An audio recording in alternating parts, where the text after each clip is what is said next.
Kejadian ini saya alami ketika saya menginjak kelas 3 SMA, tepatnya saat libur kenaikan kelas. Waktu itu pagi hari, kurang lebih pukul 5:30 setelah subuh, saya berangkat menuju ke sebuah sungai kecil yang ada di desa saya untuk memancing. Saya berangkat bersama 3 orang teman saya yang bernama Nino, Anang, dan Rohmat. Dengan berbekal peralatan pancing seadanya dan umpan yang telah kami siapkan sejak sore, kami berjalan menuju ke sebuah bendungan yang berada di hulu sungai. Untuk sampai di tempat itu, kami harus berjalan kaki kurang lebih 30 menit, melewati area perkebunan. Kami harus berjalan kaki kurang lebih 30 menit melewati area perkebunan, kemudian menuruni sebuah bukit. Karena lokasinya berada di paling ujung perbatasan desa kami. Singkat cerita, menjelang tengah hari, satu persatu warga yang memancing mulai meninggalkan bendungan untuk kembali ke rumah masing-masing.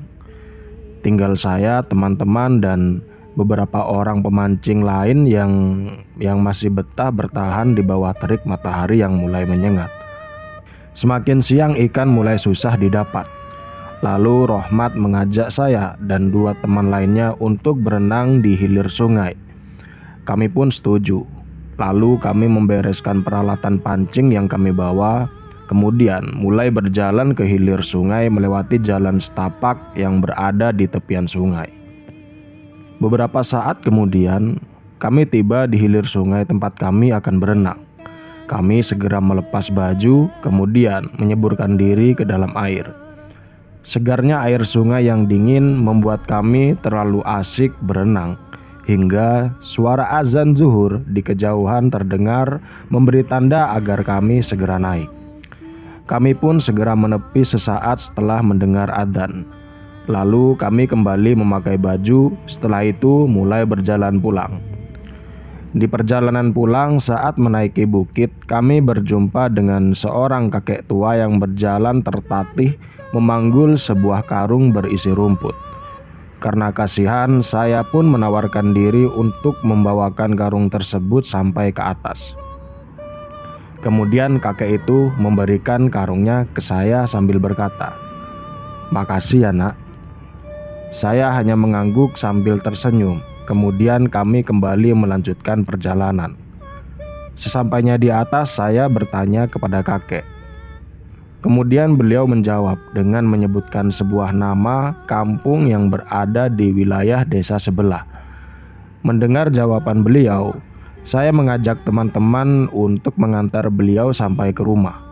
Sebab jarak kampung kakek lumayan jauh. Saya kasihan jika beliau harus memanggul karung rumput itu sendiri dengan kondisi beliau yang sudah tua dan beban karung yang berat. Mendengar ajakan saya, Nino yang kebetulan punya gebetan orang kampung tersebut langsung berkata, "Ya ayo saya mau, sekalian mampir ke tempatnya Lastri," jawab Nino kegirangan. Namun saat saya dan teman-teman sudah sepakat untuk mengantar kakek sampai ke rumahnya, beliau menolak dengan alasan beliau takut merepotkan kami dan beliau juga sudah biasa memanggul sendirian. Kami pun menegaskan bahwa kami tidak merasa direpotkan dan kami ikhlas ingin membantu. Karena kami tidak tega beliau memanggul karung rumput itu sendirian, dan akhirnya beliau menerima tawaran kami. Sambil memulai langkah, beliau berkata, "Anaknya siapa sih mereka ini?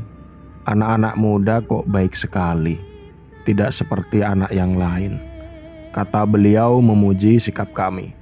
Saya dan teman-teman menanggapi pujian beliau dengan selengean atau bercanda, agar kakek tidak merasa canggung. Perjalanan menuju ke kampung kakek ini kurang lebih 1 jam dengan berjalan kaki. Saya dan teman-teman saling bergantian memanggul karung agar tidak terlalu capek. Dan saat hampir memasuki kampungnya, kakek berkata, "Udah sampai sini aja nak, kalian pulang aja nanti malah dicari orang tuamu," kata kakek. Kami berempat pun menolak dan tetap kukuh ingin mengantar beliau sampai ke rumah. "Tanggung, Bah," jawab kami. Lalu kami terus berjalan. Ketika mulai masuk ke wilayah kampung kakek, saya merasa ada yang aneh. Kami melewati sebuah gapura besar yang megah dan jalan kampung yang luas. Kemudian Nino bertanya, "Ini gapura sama jalannya kapan yang bangun ya, Kek? Kok saya baru tahu?" "Loh, ini sudah lumayan lama, Nak," kata kakek. Lalu Rohmat berkata kepada Nino, "Loh, kamu katanya gebetannya orang sini. Kok nggak tahu sih, No?" kata Rohmat mengejek. Seketika kami tertawa mendengar ucapan Rohmat. Nino pun hanya cengar-cengir menahan malu. Sepanjang jalan menuju rumah kakek, suasana kampung terlihat sangat sepi. Hanya nampak beberapa orang saja yang sedang beraktivitas di rumahnya. Dan selama perjalanan kami juga tidak berpapasan dengan satu orang pun di jalanan. Saya kemudian bertanya ke Nino, "Rumahnya Lastri yang mana, No?" "Yang mana ya? Lupa saya. Kayak beda jalan soalnya," jawab Nino. "Alah, jangan-jangan kamu memang belum pernah ke rumahnya, No," kata Rohmat menimpali. Kami kembali tertawa mendengar jawaban jengkel dari Nino tersebut. Obrolan ngawur itu selalu terucap selama perjalanan agar suasana tidak terasa sepi. Beberapa saat kemudian kami sampai di rumah kakek. Lalu kakek berkata, "Udah, taruh sana aja, Nak," kata beliau sambil menunjuk ke arah kandang kambing di samping rumah beliau. Kemudian kakek mempersilakan kami duduk di sebuah lincak atau tempat duduk dari bambu depan rumahnya. Lalu beliau masuk ke dalam rumah. Kami kemudian duduk beristirahat di depan rumah beliau. Tak lama setelah itu datang seorang wanita paruh baya mengenakan baju adat Jawa berdiri menghampiri kami. Kemudian dia bertanya, "Cari siapa ya, Nak?" tanya ibu itu. Belum sempat kami menjawab, kakek keluar membawa kendi berisi air minum sambil berkata, "Mereka cucu saya." Mendengar jawaban kakek, ibu tersebut kemudian pergi tanpa berkata apa-apa.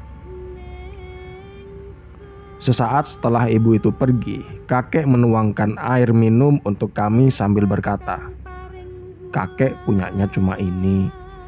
Seadanya ya, Nak, semoga bisa ngobatin capek," kata beliau. Kami segera meminum air yang diberikan oleh kakek. Lalu kami lanjut dengan obrolan sambil menikmati semilir angin melepas lelah. Di sela-sela obrolan kami, beberapa warga lalu lalang melewati jalan depan rumah kakek sambil menyapa. Sama seperti kehidupan di kampung dan desa pada umumnya. Hingga beberapa saat setelah kami merasa cukup beristirahat, kami berempat pamit untuk pulang. Sambil bersalaman, kakek kembali mengucapkan terima kasih kepada kami. Dan setelah mengucap salam, kami segera berjalan meninggalkan rumah kakek untuk pulang ke rumah kami. Di waktu perjalanan pulang inilah saya kembali merasakan suatu keanehan. Saat kami berjalan beberapa ratus meter meninggalkan rumah kakek, Nino mengajak kami untuk lewat depan rumah gebetannya. Dia penasaran karena dia merasa ada yang beda dari kampung ini. Saya dan teman-teman pun merasakan hal yang sama. Akhirnya kami sepakat untuk berjalan dulu di kampung sambil mencari rumah gebetan Nino. Kami mulai berjalan, menyusuri setiap sudut jalan yang ada di kampung. Dari jalan utama hingga gang kecil kami lewati. Sepanjang perjalanan, suasana kampung kembali terlihat sepi. Lebih sepi dibanding waktu kami berangkat. Seperti tidak ada kehidupan. Semua pintu rumah tertutup rapat dan tidak ada satu orang pun yang kami jumpai selama perjalanan.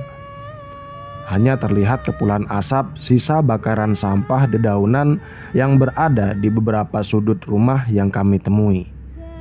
Kami terus menyusuri jalanan kampung. Hampir semua sudut jalan telah kami lewati. Namun rumah gebetan Nino tidak juga kami temukan. Kemudian Nino berkata, "Kok saya ngerasa asing ya di sini?" Kata Nino, "Sama. Iya, saya aja bingung kok, padahal sering kesini." Seketika saya teringat pengalaman saya waktu kecil. Lalu tanpa menjelaskan apapun, saya segera mengajak teman-teman saya untuk segera meninggalkan kampung. Teman-teman saya pun paham dengan maksud saya. Kemudian kami segera berjalan menuju jalan utama penghubung antar kampung agar segera keluar dari kampung. Saat sampai pada jarak beberapa ratus meter sebelum gapura perbatasan kampung, kami melihat asap yang sangat tebal menyelimuti gapura, hingga jalan di depan gapura hampir tak terlihat. Entah dari mana asalnya asap itu. Kami kira hanya asap hasil bakaran sampah saja, karena sepanjang jalan kami juga beberapa kali melihat asap. Kami terus berjalan hingga melewati kepulan asap tebal yang menyelimuti gapura. Hingga sesaat setelah kami melewati gapura, hari berubah menjadi gelap. Jalan utama yang barusan kami lewati pun tidak ada. Hanya terlihat jalan setapak kecil yang dikelilingi kebun jati dan semak belukar. Ketika kami menoleh ke belakang, gapura yang barusan kami lewati juga tidak terlihat. Yang ada hanyalah jalan setapak kecil yang mengarah ke sebuah bukit. Astagfirullah, Allahu Akbar. Tolong, tolong. Seketika kami semua berteriak minta tolong. Tapi tak ada seorang pun yang menjawab. Ya emang tidak bakalan ada, wong kami di tengah hutan. Dan lalu saya mengajak semua teman-teman saya untuk berdoa. Sambil kami meneruskan langkah mengikuti arah jalan setapak kecil yang ada di depan kami. Kami terus berjalan mengikuti jalan setapak. Kami pun tak tahu akan sampai mana. Hingga beberapa saat kemudian kami melewati jalanan curam yang membawa kami sampai ke tepian sungai. Saya mengajak teman-teman saya untuk berhenti dan menenangkan diri sambil terus berdoa agar kami tetap diberi keselamatan sampai kembali ke rumah. Dan beberapa saat kemudian, Nino melihat adanya cahaya lampu di pinggiran sungai bagian hilir. Kami semua berteriak, "Tolong, tolong, oi, tolong." Tidak lama seseorang di hilir tersebut memberi jawaban, "Oh, siapa itu?" "Bentar, tunggu, saya ke situ," teriak orang tersebut. Dan beberapa saat kemudian datanglah beberapa orang dari hilir sungai menemui kami. Dan mereka menolong kami menyeberang sungai dan membawa kami menuju ke kerumunan orang yang ada di pinggiran sungai hilir yang ternyata sejak sore hari mereka mencari keberadaan kami. Seketika puluhan warga desa langsung berbondong-bondong menyambut kedatangan kami dengan histeris. Disusul dengan tangisan keluarga saya dan keluarga teman-teman saya yang kemudian memeluk kami.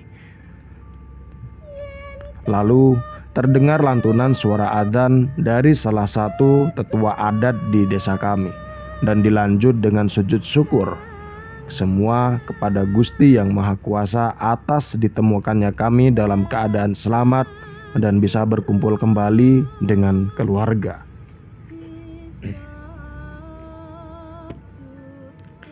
Demikian kisah malam ini ditulis dan dibagikan oleh seorang kreator Twitter bernama @parnocerita yang berjudul dengan Desa Gaib.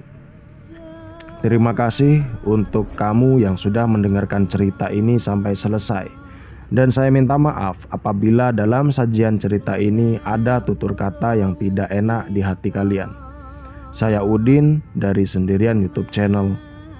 Terima kasih.